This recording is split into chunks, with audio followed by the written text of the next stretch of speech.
Now the shearwaters can dive down on them, descending to 20 meters or more. And the dolphins block the bait ball's retreat.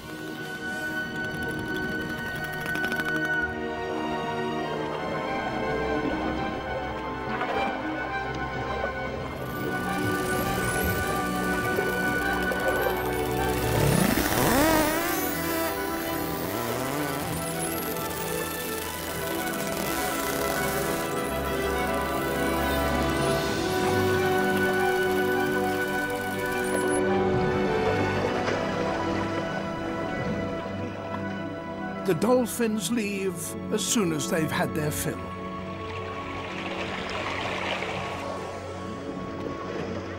And at last the mackerel sink below the diving range of the birds.